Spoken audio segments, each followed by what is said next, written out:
Welcome to your first flying lesson. Well, what are you waiting for? Once you've got hold of your broom, I want you to mount it. And grip it tight. On my whistle. 3, 2...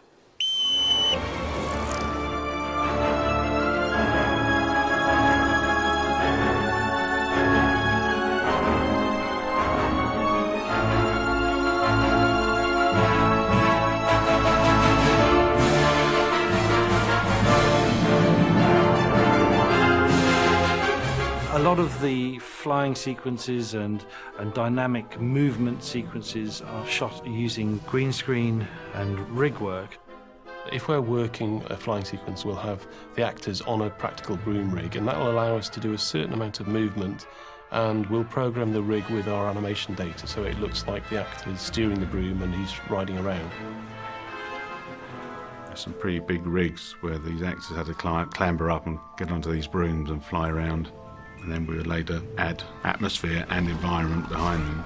We shot the characters individually from the right, correct camera angles with correct matching lighting to match the background plates that we shot on location. And then the two went together. The end result is it really looks like they're flying through that environment. They were all pretty good at it, all the kids who got up there, and I think it was fun. It was a fun thing to do, and I think that always helps. Takes 1, 2 and 3, they love it. Takes 4 and 5. They're getting a little bit tired and their bottom's probably a bit sore. PlanIt chafed a little bit after a few hours up there, but it works really well.